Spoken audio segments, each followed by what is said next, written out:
या ठिकाणी प्रत्यक्ष वाघ आलेला होता, बर. म्हणून ही जाळीचा दरवाजा या ठिकाणी बसवलाय. अच्छा. या घरातली पहिली म्हणजे नोकरी करणारी स्त्री मी आहे. पंचामृत पिण्यावरून सुद्धा आमची भांडण असायची. म्हणजे मग मुलांनी पाळी लावायची की आज तू पी, आज तू पी वगैरे असं. जो स्फोट करायचा मेंदूचा, तो शंख उलटा मारताना त्यावेळेला मात्र आमच्या मनात थोडंसं हे झालं. मंडळी नमस्कार, मी अथर्व हर्डीकर स्वागत करतो तुमचं एका नवीन व्हिडिओमध्ये. आज मी रत्नागिरी जिल्ह्यातील संगमेश्वर तालुक्यातील कोंडगाव साखरपा या ठिकाणी आलेलो आहे. या ठिकाणी यायचं कारण म्हणजे आपल्या लांजा तालुक्यातील माझा मित्र उत्तम पखवाजवादक दर्शन मुळे याच्या स्टेटसला त्यांनी या घरात केलेलं भजन मी एकदा पाहिलं होतं. या रेमणे कुटुंबियांचं घर पाहिलं होतं आणि त्यावेळेला असं वाटलं की आपण या घराला भेट देऊया. जुन्या पद्धतीचं घर मला वाटलं आणि स्वाभाविकपणे अशी घरं मला आकर्षित करतात स्वतःला. आपण चॅनलवरती आपल्या नेहमीच अशा प्रकारची कोकणातील जुनी घरं दाखवत असतो. त्यानिमित्ताने ह्या मंडळींशी माझा परिचय झाला. आपल्यासोबत ह्या घराचे सदस्य आहेत, त्यांच्याशी आपण ओळख करून घेऊया. नमस्कार काका. नमस्कार. सुरुवातीला आपला परिचय. मी मिलिंद दत्तात्रय रेमणे, पौरोहित्य करतो. तुमच्या सगळ्या टीमचं स्वागत आहे या ठिकाणी. कवी नारायण मुरलीधर गुप्ते म्हणजे वी असं म्हणतात की घर असावे घरासारखे, नकोत नुसत्या भिंती, इथे असावा प्रेमजिव्हाळा, नकोत नुसती नाती. हे आम्ही गेले आमच्या या 4 पिढ्या जवळजवळ 100 ते 120 वर्ष आम्ही हे सगळं अनुभवतो आहे आणि लोकही आमचं आदरात इथे अनुभवत आहेत. आमच्या या घरात तुमचं स्वागत आहे. या. नक्कीच. या ठिकाणी पूर्वी बेडं कोकणातलं म्हणजे काठ्या असायच्या, पण मी कालांतराने हा बदल थोडासा या काठ्या आता काढून ठेवला. बेडं हे काढून टाकलं कारण आमची गाडी यायची जायची असते, सारखाच तो त्रास व्हायला लागला म्हणून ते काढून टाकलं. अच्छा. या घराने सुद्धा मला बोलवून घेतलं असं म्हणायला हरकत नाही, बरोबर. कारण या मंडळींची कुठल्याच पद्धतीने पूर्वी परिचय नव्हता, नातं नव्हतं. परंतु आज खऱ्या अर्थाने एक प्रकारचं नातं नवीन तयार होतंय. कारण मी तो एक स्टेटस बघितला आणि त्यानंतर माहिती मिळवत गेलो आणि तुमच्यापर्यंत पोहोचलो. आणि इथे आल्यावर व्हिडिओ सुरू करण्यापूर्वी आपल्या ज्या गप्पा झाल्या त्यातून मला जे ज्ञात झालं तर खरोखरच इथे आल्याचं पूर्ण समाधान आहे. आणि आपल्यासोबत आता हेच समाधान आपल्या प्रेक्षकांना सुद्धा मिळणार आहे, कारण ते आपल्यासोबत जसजसं हा व्हिडिओ पुढे बघत जातील तसतसं त्यांना ह्या घरातील वैशिष्ट्यपूर्ण गोष्टी, ह्या कुटुंबाविषयीच्या वैशिष्ट्यपूर्ण गोष्टी समजत जाणार आहेत. मी सर्व मंडळींना एक आग्रहाची विनंती करतो. नेहमी मी इतका व्हिडिओत तल्लीन होऊन जातो की सांगायला विसरतो की मंडळी कृपया सबस्क्राईब करा चॅनल. आपला हा चॅनल सबस्क्राईब केला तरच तुम्हाला आपले नवीन नवीन व्हिडिओज कायम पोहोचत राहतील. तर चॅनल नक्की सबस्क्राईब करा. आता हा मुख्य आपला समोरचा भाग दिसतोय, हा सगळा अंगणाचा भाग आहे. या ठिकाणी पूर्वी म्हणजे लहान मुलं ज्या वेळेला असतात त्याला भरपूर इथे खेळतात.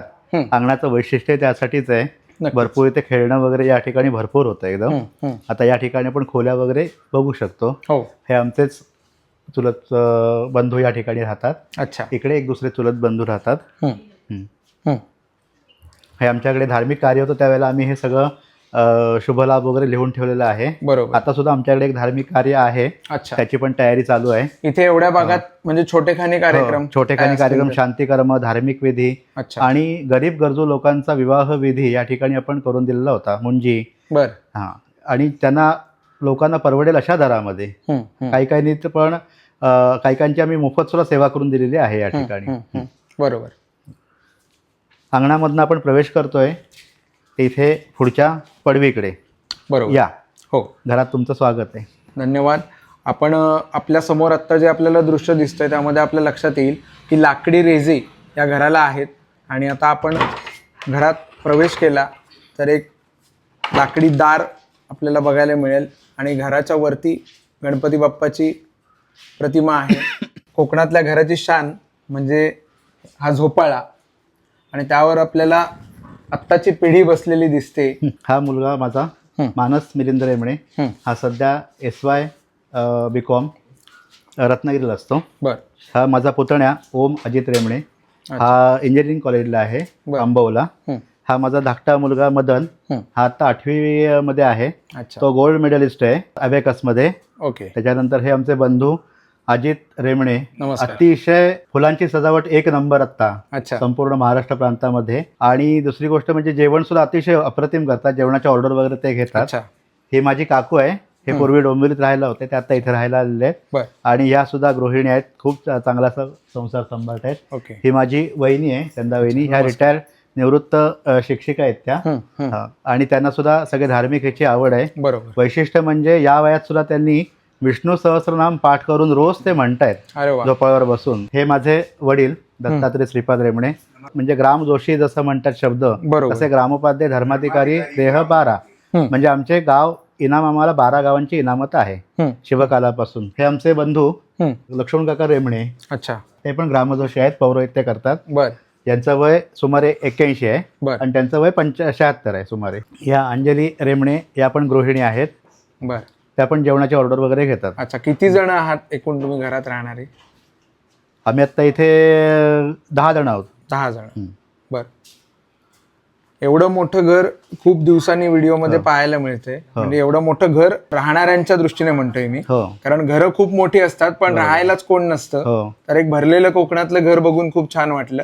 आमच्या घराचं वैशिष्ट्य म्हणजे पूर्वीपासून म्हणजे सुमारे 100 वर्षापासून इथे नामवंत कीर्तनकार, प्रवचनकार, भजनी मंडळी, साथीदार या ठिकाणी भरपूर जण येऊन गेलेले आहेत आणि त्यांचे आशीर्वाद आम्हाला लाभलेले आहेत. करवीर पीठ शंकराचार्य हे सुद्धा आलेले आहेत. त्याच्यानंतर आत्ताचे नामवंत आफळे बुवा, सुमंत बुवा हे सुद्धा इथे आलेले आहेत सगळेजण. बरं. या ठिकाणी द्रविड शास्त्री, काशीचे द्रविड शास्त्री आलेले आहेत. बरं. विशाल गुरुजी म्हणून आहेत, ते आलेले आहेत आमचे. बर. त्याच्यानंतर इथे भागवत कथा झालेली आहे, रामकथा झालेली आहे. असे सगळे धार्मिक विधी पण इथे झालेले आहेत. अच्छा. एक कशाच्या निमित्ताने होतात? कुठला उत्सव इथे होतो? आता आमच्या इथे 1977 साली आमच्या आजोबांनी आतुर संन्यास म्हणून एक प्रकार असतो संन्यासातला, तो संन्यास त्यांनी घेतला. म्हणजे संन्यस्त वृत्तीने ते राहिले. म्हणजे घरामध्ये कुठलाही सहभाग न घेता केवळ परमेश्वर नामचिंतन हाच त्यांनी ध्यास घेतलेला होता. मग असं करता करता त्यांना संन्यास हा मिळाल्यानंतर 1981 साली ते गेल्यानंतर त्यांना समाधीस्थ तिथे ठेवण्यात आलेलं आहे. अच्छा. त्यावेळेला रत्नागिरीचे नामवंत हर्डीकर शास्त्री, फडके शास्त्री ही त्यावेळची गाजलेली मंडळी अशी, म्हणजे अध्वर्यू सगळ्या या बाबतीतली अशी सगळी मंडळी त्यावेळी इथे हजर होती. त्यांनी ते सगळं पुढचं हे केलं, कृत्य केलं सगळं त्यांनी. बरोबर. हा. त्याच्यानंतर हे 5 मुलगे, आमच्या पणजोबांना मुलगा नव्हता. अच्छा. मग त्यांनी दत्तगुरूंना नवस केला. मग त्यानंतर त्यांना 5 मुलगे झाले आणि 5ही जणांची नावं दत्तगुरूंची ठेवली. अच्छा. मोठे नरहर, दुसरे दिगंबर, तिसरे अवधूत, चौथे दत्तात्रय आणि 5वे वल्लभ, अशी सगळी दत्तगुरूंची नावं ही सगळी ठेवलेली आहेत. आणि दत्त महाराजांना समाराधना करेन त्या उत्सवाची म्हणून 5 भटजी त्यावेळेला आमच्याकडे जेवायचे. त्यानंतर स्वरूप वाढत गेलं. सुमारे 700-800 पान या ठिकाणी जेवायला लागलं. पण 1983 पासनं म्हणजे सुमारे 80 ते 83च्या दरम्यान आम्ही हा सगळा उत्सव किंवा समाराधना वगैरे हे सगळं आम्ही दत्त जयंतीच्या इथे सुपूर्द केलं सगळं दत्त उत्सवामध्ये. मग तिकडे पण समाराधना व्हायला लागली. बर. असं अशा प्रकारची घरात समाधी स्थळ असणार हे कदाचित मी पाहिलेलं पहिलंच स्थळ आहे.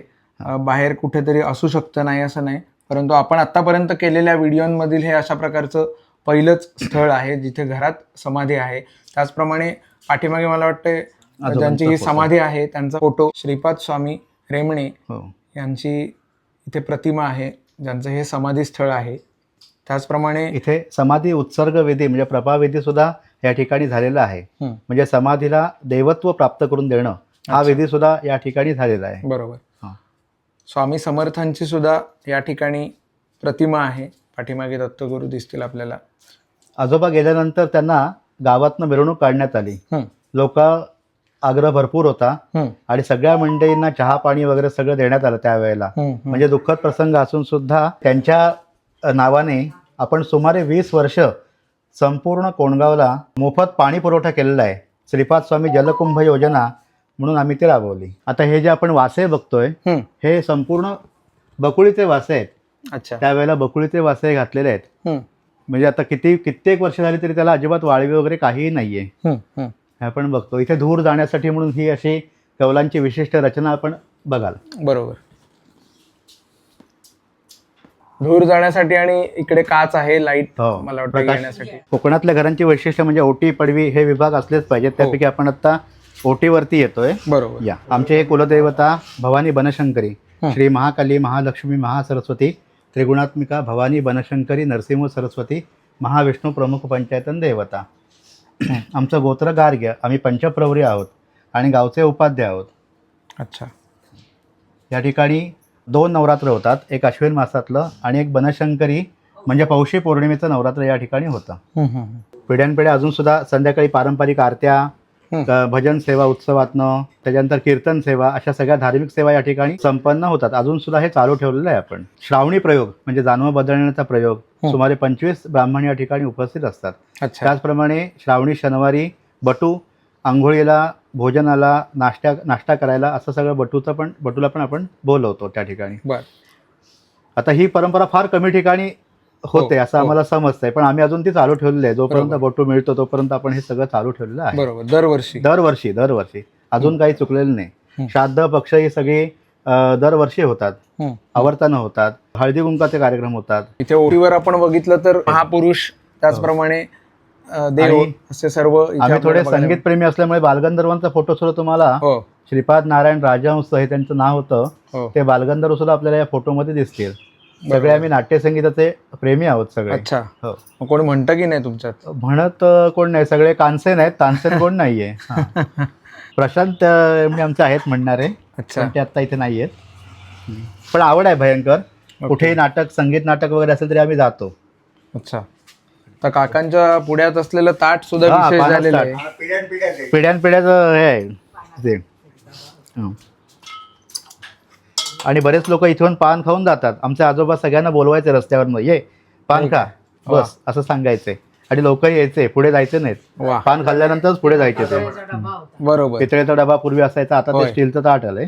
माझं नाव दत्तात्रय श्रीपाद रेमणे. 30 जून 1946चा जन्म. त्याच्यानंतर तिथपासून मी इथेच आहे, बाहेर कुठे कामानिमित्त काही गेलेलं नाही, काही नाही. आता 12 महिन्याचे 12 सण आम्ही इथे हे करतो. चैत्रात चैत्रगौर, वैशाखात हे हळदी कुंकू, तुमचा अक्षयतृतीया, कुंभ, पंखा हे दान करायचं. त्याच्यानंतर ज्येष्ठामध्ये ज्येष्ठगौर, त्याच्यानंतर श्रावणामध्ये सुवर्णगौरी, भाद्रपदामध्ये ज्येष्ठागौरी, गणपती, त्याच्यानंतर एक नवरात्र झाल्यानंतर आश्विनमध्ये नवरात्र झाल्यानंतर कार्तिकमध्ये दीपावली, पाडवा, बलिदान, त्याच्यानंतर तर्पण, यमतर्पण, ह्या सगळ्या विधी आम्ही प्रत्येक महिन्याच्या प्रत्येक तारखेला त्या तारखेला आम्ही करतो. आणि हे आत्तापर्यंत चालू आहे. वडिलांपासून आत्तापर्यंत ह्या पिढीमध्ये चालू आहे. पुढे हा वारसा चालवतील असा विश्वास वाटतोय, आणि म्हणून आम्ही निश्चिंत आहोत. म्हणजे कठीण काळ असा लहानपणीचा गेलाच, पण त्याच्यानंतर जी समाधी ही झाली, वडील समाधी घेतल्यानंतर जो स्फोट करायचा मेंदूचा, तो शंख उलटा मारताना त्यावेळेला मात्र आमच्या मनात थोडंसं हे झालं, आणि त्यांना खाली मिठात 22 पोती मीठ लागलं. त्या 22 पोती मिठात ठेवलेलं आहे. हा कठीण काळ एकदम आहे. आणि त्याच्यानंतर आई अचानक गेली, तो एक मोठा काय. ह्या 2 गोष्टी, बाकी मला कठीण काही वाटत नाही काय. आमची मंडळी अचानक गेली. मुंबईहून सकाळी आलो, संध्याकाळी दुपारी ते गेल्या. अच्छा. असा हा कठीण काळ चालत चालत आत्तापर्यंत 80 वर्ष होत आहेत. आता 20 जूनला मला 81 वर्ष लागतंय. आणि बऱ्याचशा ठिकाणी तीर्थयात्रा केल्या. अच्छा. हां, 13 वेळ काशी यात्रा, त्याच्यानंतर 9 वेळ वृंदावन, त्याच्यानंतर चित्रकूट पर्वत 2 वेळ, नैमिषारण्य 4 वेळ, हरिद्वार ऋषिकेशला माझी 75 जयेश जोशी म्हणून आहेत, त्यांनी माझी 75 हरिद्वार ऋषिकेशला केली. अच्छा. हां, त्याच्यानंतर ओडिसामध्ये जगन्नाथपुरी, अच्छा. हरियाणामध्ये चित्रकूट पर्वत, त्याच्यानंतर ज्वालादेवी, काय असं तीर्थयात्रा करत आत्तापर्यंत यंदाची शेवटची तीर्थयात्रा म्हणजे आत्ता चित्रकूट पर्वतावर जिथे युद्ध झालं कौरव पांडवांचं, त्या ठिकाणी कुरुक्षेत्राला जाऊन आलो आम्ही. आता ही शेवटची ट्रिप मी केली. आता ह्याच्या पुढे प्रवास झेपत नाही म्हणून मी आपला स्तब्ध आहे. म्हणजे आता बरोबर. हा. पण खूप मोठं आध्यात्मिक पर्यटन तुमचं झालेलं आहे, हो. भ्रमंती झालेली आहे. हो, जवळजवळ 20 वर्ष मंगल कार्यालय वगैरे चालवलं. मोठमोठी भांडी वगैरे सगळे विकत आणून इथे सगळं मंगल कार्यालय चालवलं. बरोबर. गोरगरिबांची लग्न वगैरे त्यांनी लावून दिली. स्वतः जेवण करायचं, स्वतः वाढायचं. इतकंच काय, राजकीय दृष्ट्या म्हणजे इथे मेळावे व्हायचे निवडणुकींच्या वेळेला. त्यावेळेला सुद्धा आम्ही अगदी सगळ्या जाती धर्माची पुष्टी वगैरे काढून आम्ही सगळ्यांनी मिळून मग आम्ही जेवत होतो. इथे नानासाहेब गोरे, मधु दंडवते, प्रमिला दंडवते, ही सगळी मंडळी इथे या घरामध्ये जेवून गेलेली आहेत. ओटीवरनं आपण आता हळूहळू माझघरात जातोय. माझघरात जाताना आपल्याला मुख्य दर्शनी हा दरवाजा जो दिसतोय हा खूप जुना दरवाजा आहे. ह्याची रचना पहा तुम्ही. हे इथे हिंगूर वगैरे आहेत, कड्या जुन्यातल्या आहेत, ही मैरं जुन्यातली आहे, पण अतिशय मजबूत अशा स्थितीतला हा दरवाजा आपलं लक्ष वेधून घेतो. बरोबर. आता आपण दरवाजा उघडूया आणि हो. माझघरात प्रवेश करूया. हो. हे आमचं सगळं माझघर. हो. इकडनं देवघरात पण जाता येतं. म्हणजे नैवेद्य किंवा काही तयारी आणखीन इकडनं द्यायची असेल तरी पण इकडनं देता येते. हा एक जुना आमचा जिना आहे. इकडून वरती माळा, पोटमाळा असे या घराचे विभाग आहेत. हे आपल्याला दिसतील. कोकणातली घरं ही नुसती घरं नाहीत, ते एक ऊर्जा केंद्र आहे असं आम्हाला वाटतं. ऊर्जेचा स्रोत या ठिकाणी भरपूर आहे. तुमची नेगेटिव्ह विचारसरणी सगळी निघून जाऊन या ठिकाणी तुम्हाला पॉझिटिव्ह विचारसरणी सगळी प्राप्त होते आणि भगवंताचं नामस्मरण या ठिकाणी करावं असं वाटतं. नक्कीच. आता आपण माझघरातनं स्वयंपाकघरात जातोय. या ठिकाणी स्वयंपाकघराची रचना अन्नपूर्णा देवी कायम प्रसन्न असते. कितीही माणसं येऊन जेवून जातात त्याचा सुमार नाही. बरोबर. भरपूर माणसं या ठिकाणी येतात, आनंदाने जेवतात, आपलं मनोगत व्यक्त करतात आणि त्यातच आम्हाला जास्त समाधान आहे. इथे आमची ही मोठी काकू श्रीमती शालिनी नरहर रेमणे, त्यांचा फोटो आहे. अच्छा. कायम त्यांचं वास्तव्य स्वयंपाकघरात असायचं आणि आलेली माणसं कधीही तशीच जायची नाहीत. ती काही ना काहीतरी घेऊनच जायची. त्यामुळे त्यांची आठवण तिथे ठेवलेली आहे. या ठिकाणी मोठ्या चुली वगैरे पण होत्या, पण आता कालांतराने गॅसने त्या चुलींची जागा घेतलेली आहे.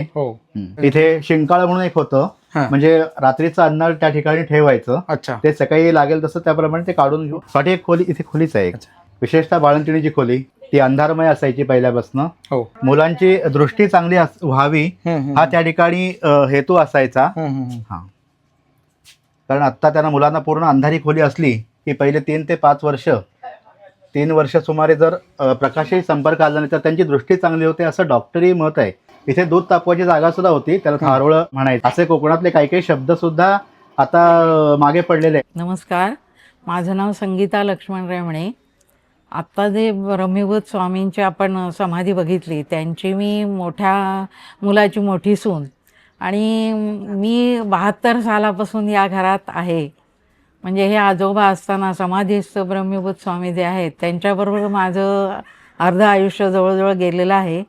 त्यांनी माझ्या दोन्ही मुलांपर्यंत म्हणजे 3 पिढ्या त्यांनी बघितलेल्या आहेत जवळून आणि त्यांच्याबरोबर आम्ही म्हणजे समरस होऊन घरात वावरलेलो आहे. त्यानंतर म्हणजे आता आम्ही जरी ही सगळी लांब लांब पहिल्यांदा राहायला होतो कुटुंबातली हे लोक डोंबिवलीला वगैरे असं, पण जेव्हा काही आमच्या घरातले कार्यक्रम असायचे तेव्हा आम्ही सगळे एकत्र येऊन म्हणजे घरातले सगळे कार्यक्रम हे इथे ओटी पडवी याच्यातच होत असत.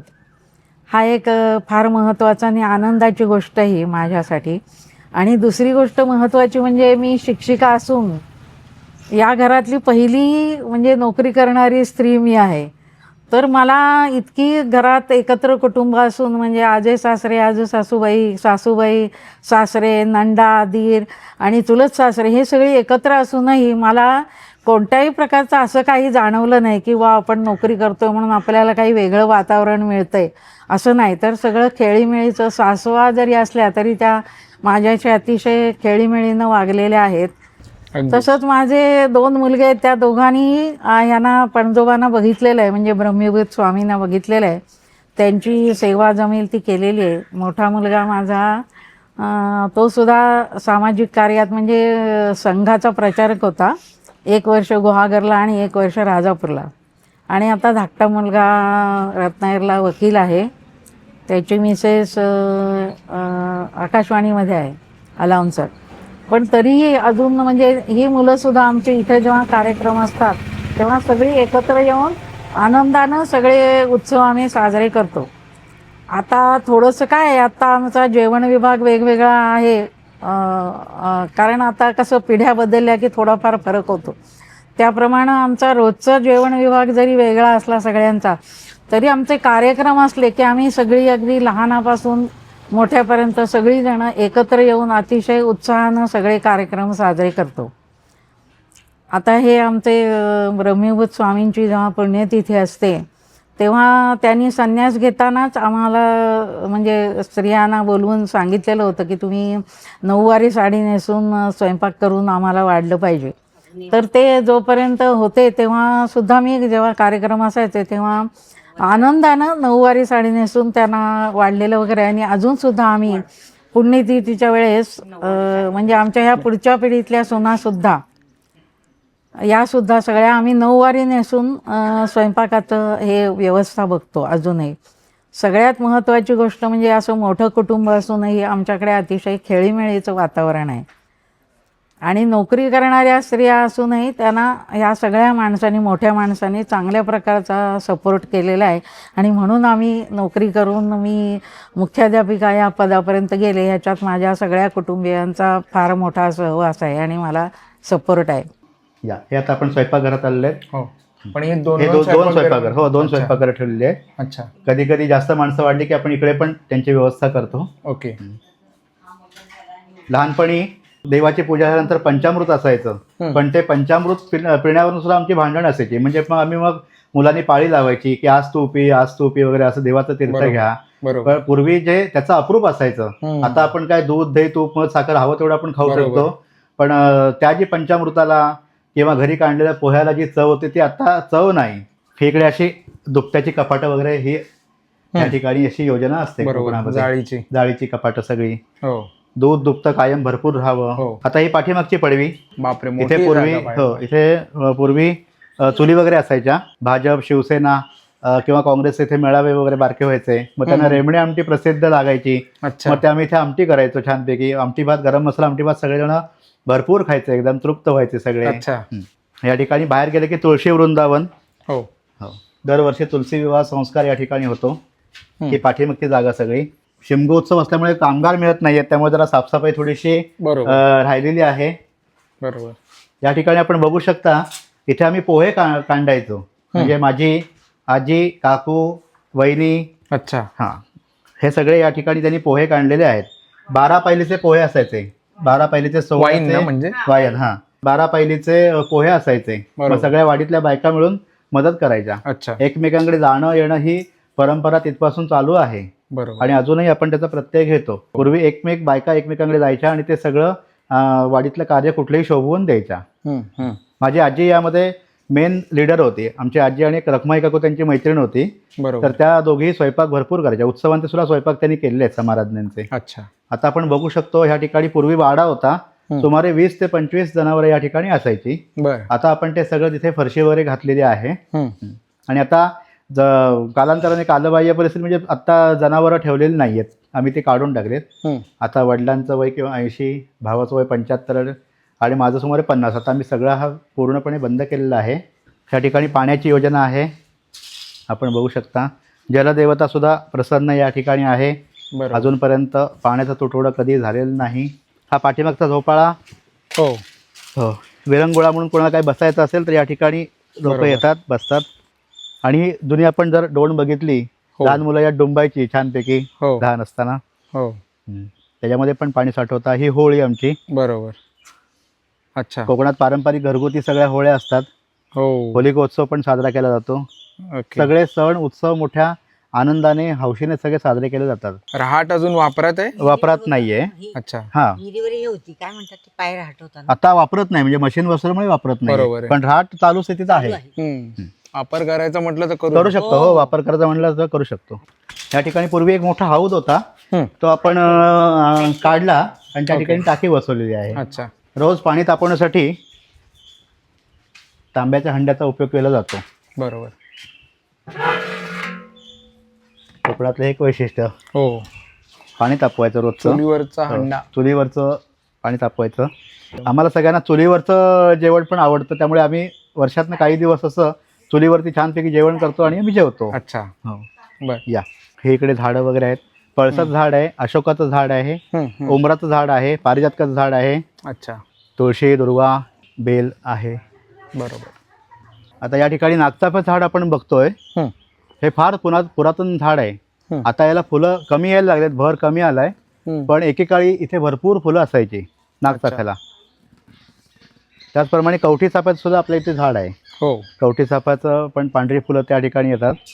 कवी सूर्यकांत खांडेकर म्हणतात, त्या फुलांच्या गंधकोशी सांगतू आहेस का, परमेश्वराचं अस्तित्व कुठे कुठे आहे, तर या फुलांमध्ये सुद्धा परमेश्वराचं अस्तित्व आहे. नक्कीच. आपण ही फुलं बघू शकता. काकडा, चमेली अशी सगळी फुलं तिथे आपल्याला बघायला मिळतात. अनंताची फुलं बघायला मिळतात. पूर्वी इथे अन्नपूर्णेची पात असायची, म्हणजे जेवणामध्ये अन्नपूर्णेची पात घातली जायची. त्याचा एक वेगळा सुवास असायचा, तो यायचा तिथे सुवास. इथे चिकू, पेरू हो, ही सगळी जुनी झाडं आहेत. शेती आमची जवळच आहे. 4 एकर 18 गुंठेचा प्लॉट आहे जवळच तिथे. अच्छा. तिथे पण काय सध्या आहे आम्ही आता शेती, लागवड? आता भात शेती तिथे होती, बर. पण सध्या गडी माणसं उपलब्धता, त्याच्यानंतर बाकी आपलं सगळं शारीरिक स्थैर्य वगैरे अशा दृष्टीने किंवा सक्षमता तेवढी राहिली नाही, त्यामुळे आम्ही आता ती शेती तिथे पाडून ठेवलेली आहे. आम्ही स्वतःला भाग्यवान समजतो की आज ही टीम या ठिकाणी इथे आलेली आहे आणि आमच्या घराचं म्हणजे आता जरा अस्ताव्यस्तपणा आहे थोडासा, कारण नाही, माणसं आता राहतं घर म्हटल्यावर उपलब्ध पसारा नाहीयेत स्वाभाविक आता आहे. माणसं, त्यामुळे साफसफाई करायची उलट राहिलेली आहे. चांगला योग जुळून हो, आला की जास्तीत बरोबर. जास्त माणसं आपल्याला आज भेटली. हो, हो. आणि तुम्ही बरोबर. सुद्धा तुमच्या व्यस्त वेळापत्रकातून वेळ काढून हो. आपल्या प्रेक्षकांसाठी, आपल्या चॅनलसाठी बरोबर. देत आहे. तर कोकणातल्या तरुणांनी याचा विचार करायला हवा आणि हा. या संधीचं सोनं करून हो. व्यवसायात रूपांतर. बरोबर वेगळं काही करायची गरज नाही आहे. लोकांना इथला निसर्ग, इथलं शांतता बरोबर. आणि आपल्या पारंपरिक जीवनाचा आनंद घ्यायचा आहे. या ठिकाणी समिधा आपल्याला बघायला मिळतील. हो. या धार्मिक कार्यासाठी समिधा काढून ठेवलेल्या आहेत. हो. अर्क, हं, पलाश, हं. खदीर म्हणजे खैर, अपामार्ग म्हणजे आघाडा हं. आणि पिंपळ, बर. आणि तिकडे उंबराच्या समिधा काढून ठेवलेल्या आहेत. अच्छा. अशा सगळ्या समिधा या ठिकाणी आपण काढून ठेवलेल्या आहेत. हे दर्भ आपल्याला इथे बघायला मिळतील. अच्छा, 10 प्रकारचे दर्भ सांगितले, त्यातला हा एक दर्भाचा प्रकार आहे. बर. या तुम्ही पौरोहित्याचं शिक्षण घेतलं की पौराणिक घरात? शिक्षण थोडं घेतलं नवाथे गुरुजींकडे. बर, हो. या ठिकाणी प्रत्यक्ष वाघ आलेला होता, बर. म्हणून ही जाळीचा दरवाजा या ठिकाणी बसवलाय. अच्छा. पण तुमची मांजरं वगैरे आहेत की कसं? मांजरं आहेत. मांजर एक नेलं वाघाने. हा, म्हणजे मांजराच्या वासानेच तो आला असेल. वासानेच वाळा, हो. ओके. तुम्हाला इथे एक जुनं छोटंसं डेस बाकडं इथे तुम्हाला बघायला मिळेल. हे अच्छा. आमच्या आजोबांपासून ते आहे. हे वापरात आहे अजून? वापरात, अजून ते वापरात ठेवलेलं अच्छा. आहे.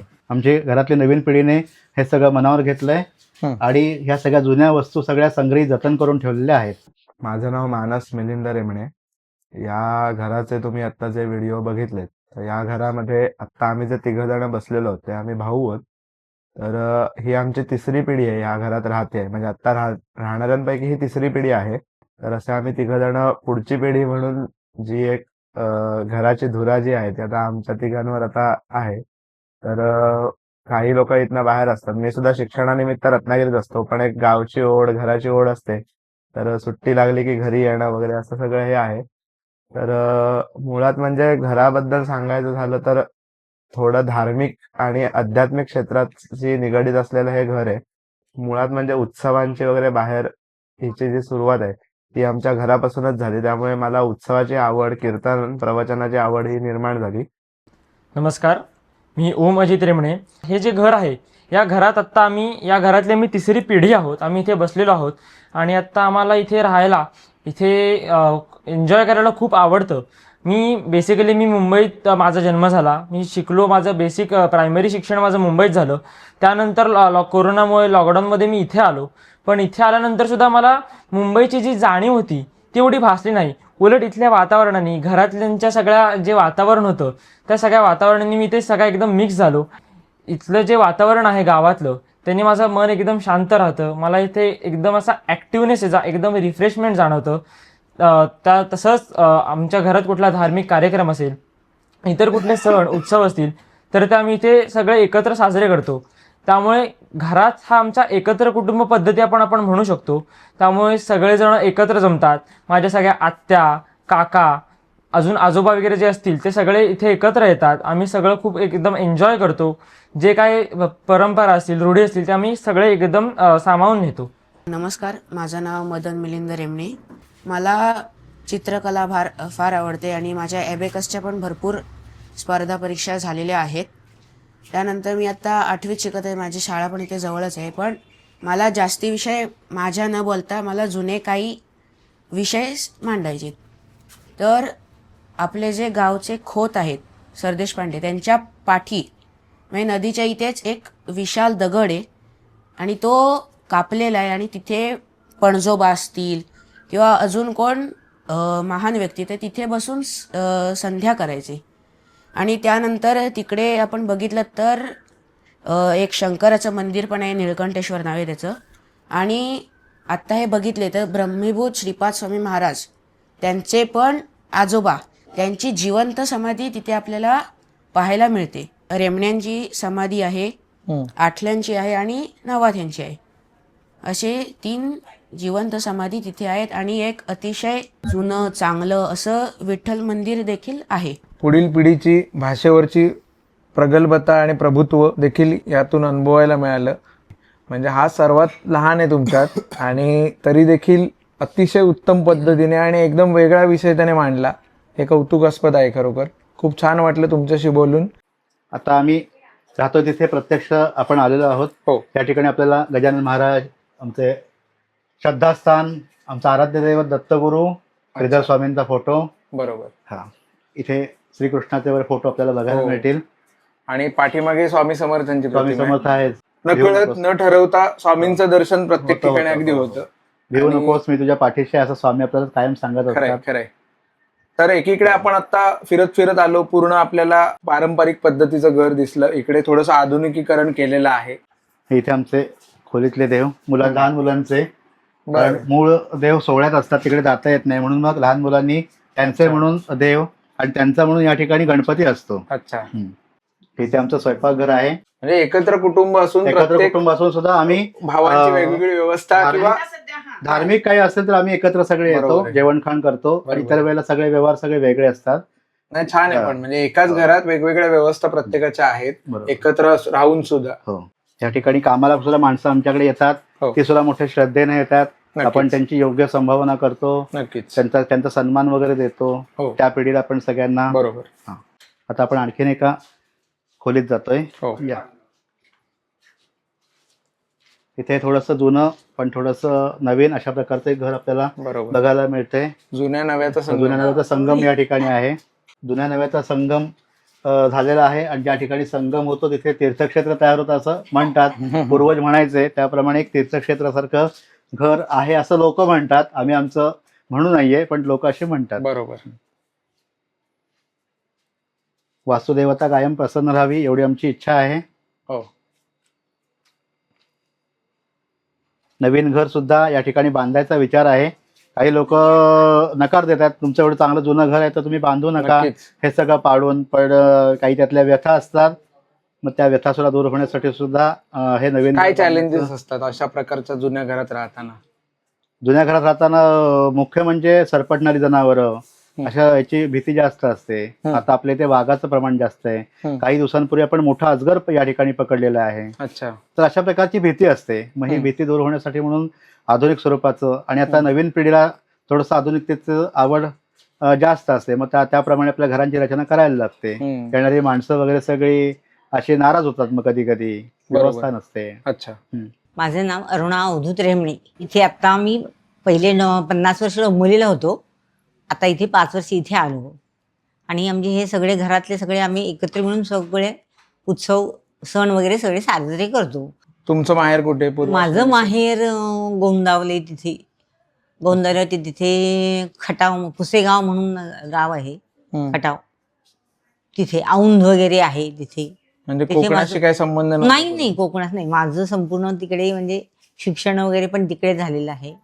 पूर्वी जुन्या 11वी आयुष्य मुंबईत गेलं? हो, 50 वर्ष नमुलला गेली. अच्छा. आणि आता 5 वर्ष आम्ही इथे आलो. अच्छा. इथे कोरोनाच्या वेळी 2 वर्ष लॉकडाऊन होतं ना, हम्म.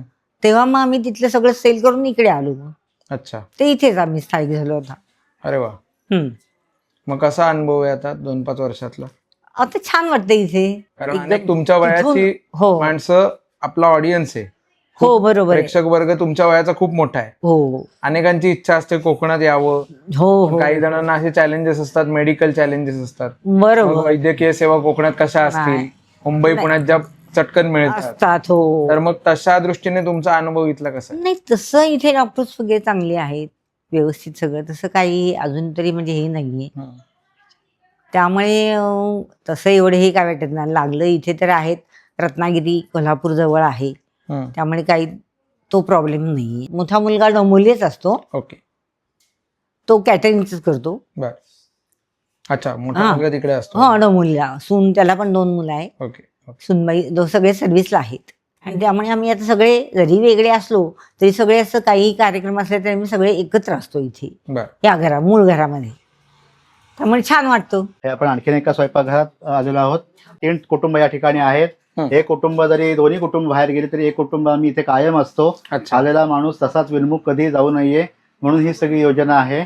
आणि आतापर्यंत आम्ही फार कमी वेळा घराला कुलूप लावलेलं आहे, अगदी फार कमी वेळेला. बरोबर. त्यामुळे आलेली माणसं अशी नाराज होऊन कधी गेलेली नाहीत. अगदी. इकडनं परत आपल्याला पाठीमागे जाता येतं. तर आपलं मला वाटतं पूर्ण घर बघून पूर्ण झालेलं घर आहे. बघून झालेलं आहे. आणि आज तुम्ही मगाशी मी म्हटल्याप्रमाणे तुमच्या व्यस्त वेळापत्रकातून बरोबर. तुमच्या सर्व कुटुंबियांनी अगदी उत्साहाने हो. संपूर्ण घर दाखवलं. इथे चालणाऱ्या तुमच्या पूर्ण रूढी परंपरा ज्या तुम्ही आजही टिकवून आहात, संपूर्ण कार्यक्रम तुमचे, दिनचर्या, सर्वच गोष्टी सांगितल्यात, आपल्या प्रेक्षकांसोबत शेअर केल्यात आणि आम्हाला वेळ दिलात, त्याबद्दल मनापासून धन्यवाद. तुमच्या सर्व कुटुंबियांचे देखील मनापासून आभार. तुमचेही मनापासून धन्यवाद. खूप छान वाटलं एकदम. मित्रांनो, व्हिडिओ तुम्हाला हा आवडला असेल तर अवश्य शेअर करा. आपला अभिप्राय या व्हिडिओ खाली अवश्य लिहा. त्याचप्रमाणे जास्तीत जास्त लोकांनी, सुरुवातीला मी विनंती केल्याप्रमाणे, आपला चॅनल सबस्क्राईब करा. आपण कोकणातील अशाच खास हटके गोष्टी नेहमी दाखवायचा प्रयत्न करत असतो. त्यामुळे जोडलेले रहा. नमस्कार. धन्यवाद.